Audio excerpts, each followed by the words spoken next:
Les travaux de construction du nouveau Spotify Camp Nou continuent d'avancer, même si le retour tant attendu du FC Barcelone dans son stade doit être reporté.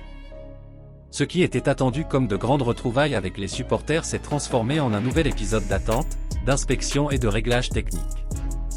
Mais avant de vous dévoiler tous les détails, n'oubliez pas de vous abonner à la chaîne et de laisser un « j'aime ». Notre objectif est d'atteindre les 10 000 abonnés ce mois-ci.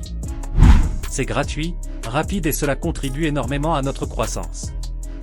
Après une étude approfondie menée par la mairie de Barcelone et les pompiers, des problèmes de sécurité et d'autorisation d'occupation ont été identifiés, obligeant le club à reporter la réouverture partielle du temple historique des Blaugrana. Initialement, le retour au stade avec environ 27 000 spectateurs était prévu pour la phase 1 des travaux, qui comprenait la tribune principale et le but sud. Cependant, les exigences de l'UEFA et les retards administratifs ont complètement bouleversé le calendrier prévu.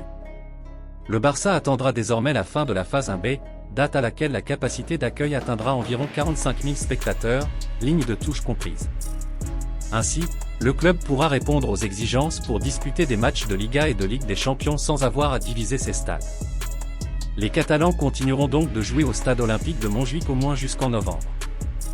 Le club a déjà confirmé officiellement que le match de Liga contre Gérone le 18 octobre et celui de Ligue des Champions contre l'Olympiakos le 21 du même mois se joueront à Montjuïc.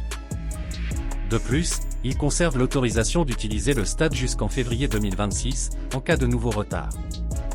D'un point de vue économique et logistique, cette décision est judicieuse. Montjuïc, avec une capacité de 50 000 spectateurs, offre de meilleures conditions et de meilleures recettes que le Camp Nou, encore en construction et ne disposant que de 27 000 places. Si tout se déroule comme prévu, le nouveau stade pourrait rouvrir officiellement en novembre, contre l'Athletic Club, ou en décembre, lorsque les Catalans affronteront l'Eintracht Francfort en Ligue des Champions. Parallèlement, les travaux se concentreront sur le Camp Nou Nord, avec l'objectif d'atteindre 62 000 places avant la fin de la saison 2024 à 2025. Le club a exprimé sa gratitude pour la patience et le soutien de ses supporters tout au long de ce long processus.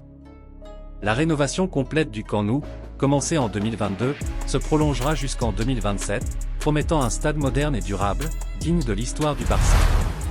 Ce report intervient à un moment difficile.